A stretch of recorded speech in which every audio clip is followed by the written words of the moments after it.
le tupu moni Yesu e na o oe.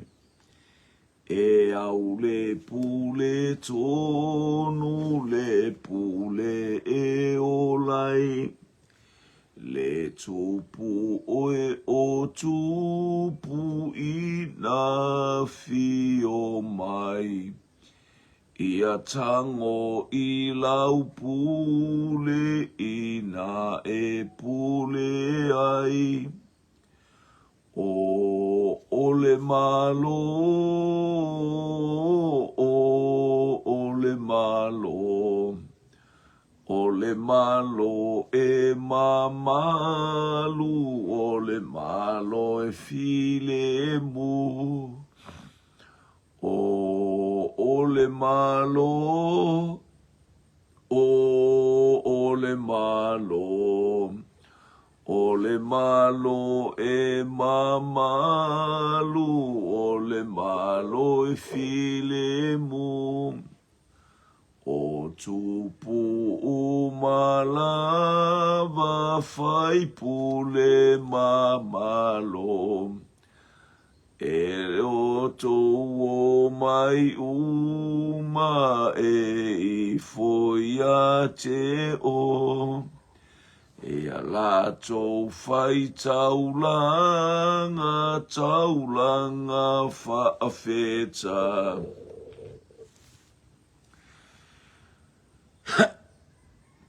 E na tau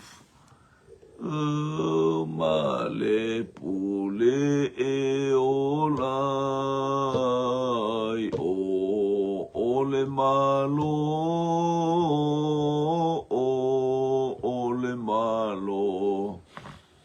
Ole malo e mamalu, ole malo e file mu. O ole malo, ole malo. Ole malo e mamalu, ole malo e file mu. Hallelujah, hallelujah, hallelujah. Fane ne eina le suafa o le atua le tama, le atua le alo, le atua le anganga pa ia, le tupu ma le ali I. O le atua malosi ma le atua sili ese. Vi ia le suafo I ova le atua e whawau.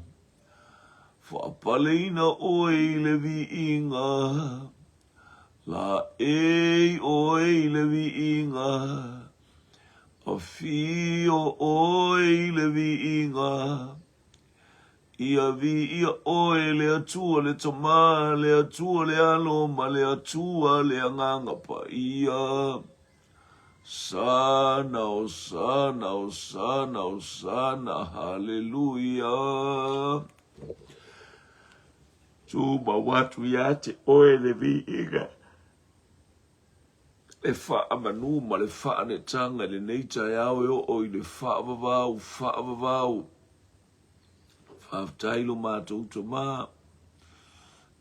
Whaaftailo utaita inga. Whaaftailo wanga le leile mano le toto I Yesu Keriso na sausau mai au mātou tātitia I o mātou moenga. Ala whae mai le neita yao.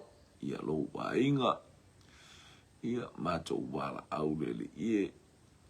Whaaftaitele sa mātou ai mawheinu I lau upu whauina I le asora nafi sa fola ina e au auna I lea whaatawhaita ulanga ma lea whaatawhaita. Ma lia o mātou loto ma whaaftai o mātou loto I ati oelo mātou atua whai wabenga. Mātou wala au I lau fio. Ia le ne yaso le ie.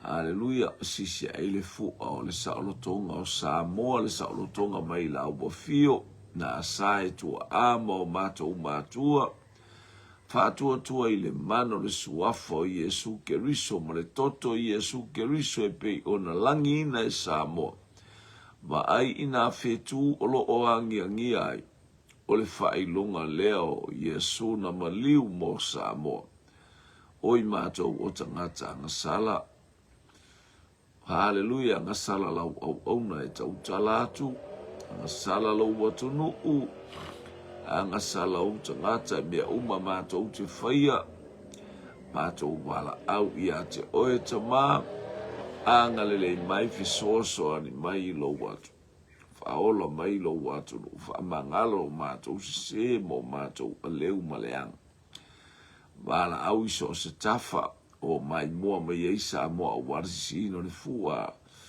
ale atu nuu wala au iai lo wanga le leima le pa ia la ua fio mātou tu ina atu mea umai lau wha malalonga ma le tau le aso iai le manuia o la ua fio mātou te talo iai au wha manuianga i lunga le malo sa moa wala au le li ie mo polokala me umo whata tia mo le nei aso ia i lo wanga le ulu matafo lau le mana o le anganga pa ia te ita ina tangata sau sa moa i le mana o lo toto Yesu sau fo il nei ainga lotu mai persepa i ti peria le ainga o lau whanau le ainga o Keriso o ilunga o penga ta whailang sau wina mea mana i o mātou ainga fatasi maia ato umalau o fio I watu mea i lo vi inga.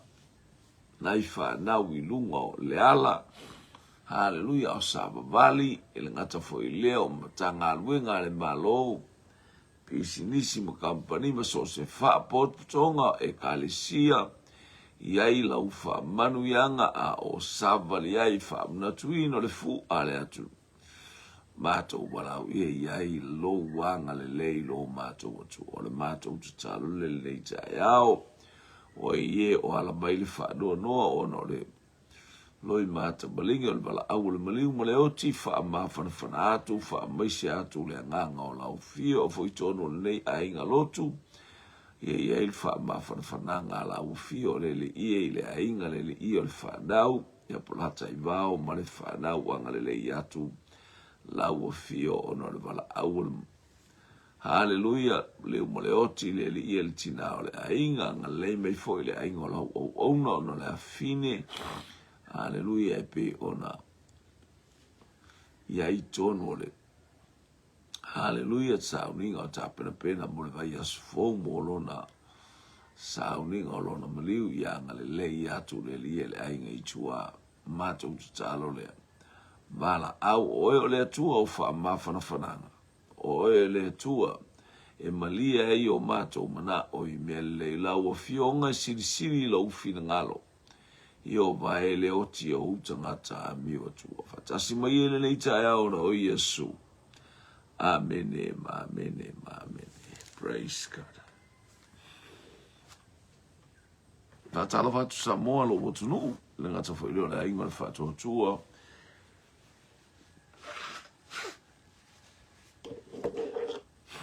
Ia wanga I mai lunga, talo whātou ropeta pele masina, tina te talo mai manureua, ia male ainga, whaftai tele lava mo whaftai te talo, whaftai foi ni ia leli, ia I leanga le leo le tō whaftai ngā lue foi le aswa nafi, tātou whalongolongo ma mea sa tātou, mai whaita ulanga maala ese sa tātou avatua I le atua, le whaamanu o tātou loto ia mantua le tātou polo kalame le loto whaaftai mo outou a inga le a inga o Keriso. Whatala watu po I isi o mātou to mā o tono Australia, nila na whainga malanga, Bishop Atimaratawai Elia,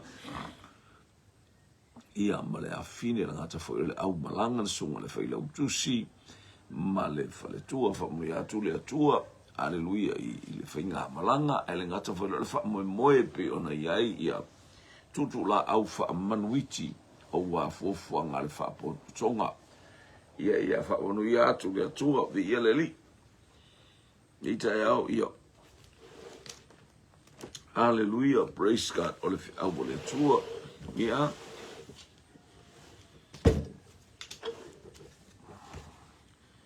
Ioane ilo mta upu Ioane ilo mta upu mua. Haleluya.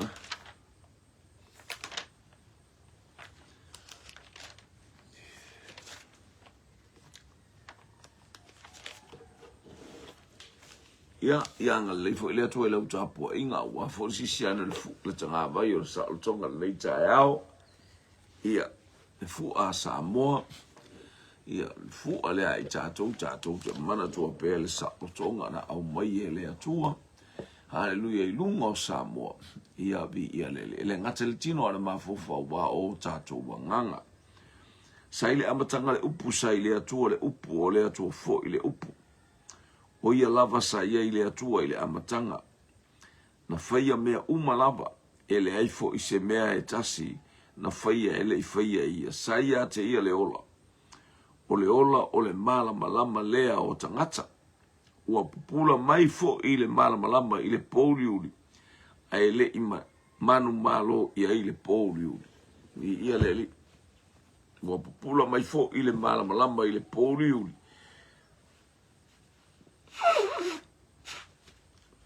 A ele i mala malama i a i le pouliuli vi ia le atua.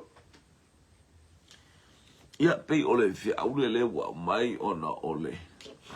Tato ia i le tuto tasi o pupula mai le mala malama i le pouliuli. A ele i manu malo i a i le pouliuli vi ia le li. Ioi. Praise God ia ole. Saile amatanga le upu, saile atua le upu, le atua fo le upu, o tautala i taimi o le. Hallelujah. Ia ole upu le amo. Ole mala malama, ole upu, ole mala malama, le utatou whalongolongo iai. Ole upu, ole mala malama, vi ia le atua. Hallelujah. O Yesu ke riso, ole mala malama mo i tatou. Tatou wiloa, ole fio mai o ke riso. Hallelujah. Ole au mingo le tutu atasi mo Samoa, ole au mingo le mala malama. E aua ma le pouli uli. Ni ia le atua. O a pouli uli ono mo tau whaita ngata e wha pouli uli, ma tau whaita ngata e tite e ma tau whaita ngata e fau vale i le atua. Le mala malama le tātou te wawa i atu, o le mala malama o le atua i le ia mala malama Samoa i mea umalau. I le ngata i le o le soifuanga nei, a o le tātou wawa i atu le soifuanga tātou te o iai. Pe ama vai atu le nei soifuanga, ma le nei ola o lo tau soifua mo tātou olai. Ama vai atu le nei soifuanga. Ia tātou te maua le langi ma le ola e whawawau. O le mala malama le o le atua. Tātou te le to e ola i se mala malama e pe o le mala malama le e le la masina ma fetu. Ai tātou te ola le tala le atu spa ia le tu sia whalinga. O le mala malama o le atua lava o ia o le mala malama. Hallelujah. Tātou te le to i eisi tangi a we, e le to i eisi whanono. E le ein whimi sa, e le ein whiitanga. Aia, i ia le li. Sa mon mala malama le ana tala noa mai e le atua i le amatanga. Hallelujah. Na whai e le atua le langi male lalo langi le amatanga. Sa sona no numi, ua pōli uli, o le atau i tātou numi ma le tātou pōli uli. A le vaenga mua le na atofa e le atua i le lalo langi, o le mala malama. Na fetala ia i le atua o lana upu lea o le ata leo Yesu ke riso, o le upu fofonga ina leo tātou fo saile amatanga le upu. Le upu le na whaia i e le atua le lalo langi, o ia o le mala malama. O le upu mua, sa mai saso ona nunumi, ma ua ngao, sa au fitia le moana e le pōli uli, o le ata o lo uswa i fua ma lo ua langa. Saso ona nunumi, ma ua ngao, fitia i ta ua i le pōli uli, hallelujah, o ngā luenga whaasala veia le o lo leanga, i lo uswa i fua ma lo ua. Ai pita i ua mana wa mai leanga le leo le atua, hallelujah ila na upu mo feta lai mai ia mala malama.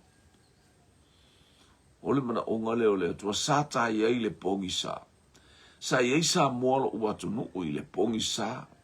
sa iai tu fa pau ma tu sa iai sa ai tangata sa mo ia so mo vai e o tatou whalonga tala anga si o tatou watunu. Tala sa waso tangata i le mali atoa. Hallelujah. Ia o le tatou te iloai. Ia sa matautia mea sa iai. Sa tatou iai le whapaupa o ma pō valenga ma mea. Hallelujah. Nuu whanu pō. Aya, tatou te whaftai i le atua. O ata o. Ata me tatou te mai le mana te le o le atua. E pei o le tala i le au mainga e le atua o le nuu mai ai kopito. Hallelujah. Le au mainga o tatou le malama e le atua. Le au mainga o le nuu e au mai le nuu o le folofola. Hallelujah. O le mana onga le o lo tatou atua i e soifua ma o wola i le malama.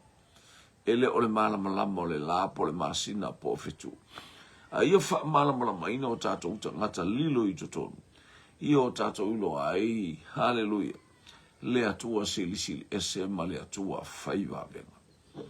Le atua e malia i o tatou mana o i mea lelei. Hallelujah, wana au mai le malama. Mai sulu mai le malama i le pōriu. Hallelujah. E le i, praise God. O pupula mai le malama i le pōriu. Ai le imanu malo i le pōriu. Le anga o le malama o le atua. O le pule au i mea uma o le atua. Whape na una pupula mai le atua i o tatou uolanga vai ma le aunga vale. Lo wa ingo na amatanga leo lo soifua le amatanga leo le malo sa moa. Sa whaale tonu. Sa ui mai whainga ta. Aya, o tatou waba ai atu. Ua susulu mai le malama ina uatangia. I ave o le tala le leo le malama o keriso wa au mai a keriso i malo i le neitulu inga o le langi o lo e soifua ma uno fua. E matautia e sili ese e ofongia e whaiva venga le atua i soifua ma lo tatou mo. O ia lava o le atua wana taita i meia sa moa i le neiva enga le onus fulfa o na tausanga. Ia. Lo fa mana tuina i nei tausanga. Onos fulfa tausanga. O fa mana tuina o Samoa i nei tausanga. E vi ia e suafa manu malo le atu. E vi ia lona suafa manu malo. Hallelujah. Ona ole malama o ia fa pupula ina mai a Samoa. Vi ia le atu. Mai le amatanga ina wata itai mai lona nuu. Ole mana onga le ia o ese mai le pōliuli mai ai kopito. O ese mai le polonga, o ese mai tufa pau, o ese mai le ifo i tupua, o ese mai le whiitanga, o ese mai le masarosaronga, o le tasi. Hallelujah. Ae, taitai mai i le malama e matautia o le malama sesi. O le tala lau tu spaia, e le isava vali le nuu le i se pōli uti. Langa no mai le ao whaani utu i le ao. Ma le afi whaani utu i le po. Ele e la se. Eleva a ia se pongi sa i le ala na o mai e nue whapena alfi na ngalo le atua i a te o i a te a. Uin tata o mai le ataimi ma le ataimi staimi o le pongi sa. Aya. Pongi sa le po pefo. Nei tai au. Ai le ai olo i le malama. Mo le malama le tala whai mai le tai au. Ta vi in wha manu i le atua. Ona ui e le malama whaale langi a te i tātou. Le malama o lo tātou. Tō whatalo watu i lau sunga le whawhengainga. Ma loro soifua i lau sunga le whawhengainga siwe wa i ngā ualesi. Ni ia le atua, ia malofo i ngā lue e pe o le aso ana nafi. Ia i le atua le vi inga, ia i le atua le whaamanu ma le whaanetanga. Ia whaamanu i atu le atua i ate o le uso ma ngā nuenga. Hallelujah. Ia le fai sa matou asamalo uso ia veli elu. Se unga tapol kalame endo wala o tule tatala noa alo. Aga leile li fa tai tele ai lo wanga mai, fa tai. Ia le fa modu ia tule atu ia te o male fa tua. Ma ai peo ia le tua fa tai ia te o le. Tua fine, hallelujah. Praise God. Wala mai matato mafuta ia yele nga leo le to le no le malama. Hallelujah. o le atana le wa ia nei Samoa. E ui lama ina iai a fetine ia inga. Hallelujah. A olo o pupula mai pea le malama e le manu malo ai le pouri uti. Fo i teimi e whaapongi sā i e le anganga whaasala mei ia oe ma se vā ma se tastangata lo uso lo utua fine o ea e pupula mai ia le malama lama o le atua. Pupula mai le malama lama i le pouri. Hallelujah. E le mawhai le pouri uli na nā tia le malama lama o le atua. Langa whamaili atua o aua ne i whaato ila loina le lei e le leanga. A ia whaato ila loina le leanga i le lei. O le ata o le pouri uli e matua maso fasofa i lea. I le la le lei o lo tātou atua feta lai mai i ate i tātou. O le lei o le ata o le malamalama. O le ola i le poto e ola i le malamalama e ola i whaamanu ianga le atua. Tātou whaalongo e pe ianga iai saile amatanga le upu saile atua le upu. Si mai ele ap, si mai ele e fa evangelia nei upu le nei tai au. O mana i e whai ma fe au tātou tilo isi o tātou watu nua o si ia ele fu o le salutong. O le ata o le malamalama e whaalia pia ai ina fetu o lo o angi ai. O le whaailonga leo i Yesu na maliu e se le mana i o upor tangata na i atusi ia le pese. Ale fatu pese. Maliu mo e na maliu mo sa mo le tautinonga ola ale tangata. Tautinonga o le malamalama. Ele i maliu i Yesu mo nisi tangata. O le uta watu le atu nuuanga sala. Na maliu mo sa mo le atua. Le atua mātou pe pese ai nei tai au. Pese ai pe asisi e fu alo watu nu. O oe lava ke riso na e maliu mo sa mo le atu nuuanga sala. Tautino i o mātou mutu. Tari tonu i o mātou loto. Mātou te whaftai fo il nei whatu pese. Hallelujah na ia whatu ina nei pese ma fau ngana o ia te ia. Hallelujah na ia i loa ai maile anganga o la wafio. Tautinonga,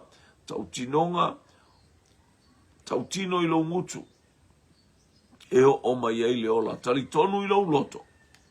E o mai ai le ami o tonte. I lo alfa malama mangia le o Samoa i le nei tai au. E uina o lo pongi salo. I ei savari o lo sisi e fo le fu ali teimi e pe o na masani ai. Hallelujah, ai whaafta i tele i le atua. Hallelujah, o lo aia pea le angalele. E iei fita, iei whaiatari savalinga alo atunu. E meise o tangata pa ia. Ai mātou te whaaftai le li i le la mepo le ola na e tu unga i le ainga o tāwita. E tu ua i o mātou tangata. Hallelujah, o le ainga o tāwita o e watalia o e keriso. Whaimali i mawhaola o le whiangainga mahasima. Malela mepa ile ainga o tāwita e pupula pea. Hallelujah. Ua palasi mai le maa matai ale tupua. Hallelujah. Ua tupu le maa. Ua i una avea ma malo e matautia. O le malo na te pulea le lalang. O laua fionga i le tusia tani elu. Hallelujah. No foia le whaamasinonga. Va ia le aupa ia o ilato o e tutu e whaamasino atu. I ia le li.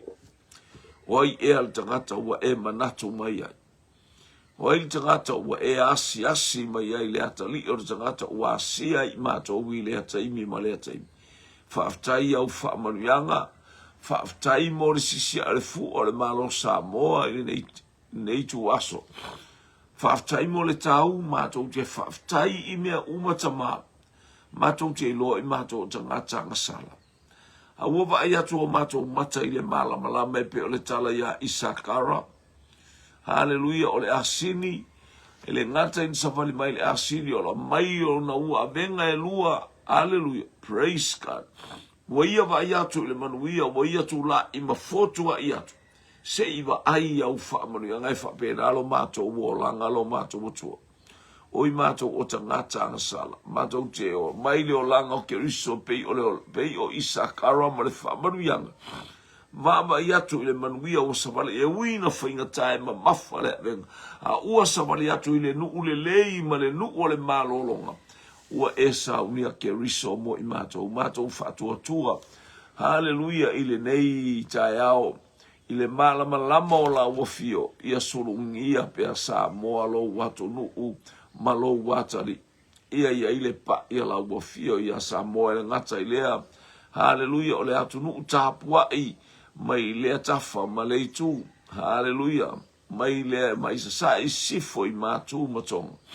Vala au fo ile ia malama la mangia sa. Ia matuati nei ale pongi sa pe o la wafionga fa itawai. O ne nei tai au. Ua pupula mai le malama i le pouliuli. A ele i manu malo ai le pouliuli. Ele manu malo se pouliuli. Ele manu malo se pouliuli. O mea uma wa e whatatia sa vali mai o le nu umai ai kupito. O le au whaani utu i le tai au ma le afi whaani utu i le pou. E uina ta o le pou asa sava vali le nu i le au o le malama lama o la wafio. E wha pouliuli ngia ai kupito o le ata o nuu pouliuli. Aleluia, ai sava vali lo nuu e maofa tangata uma. A whaitau ma whaalongolongo.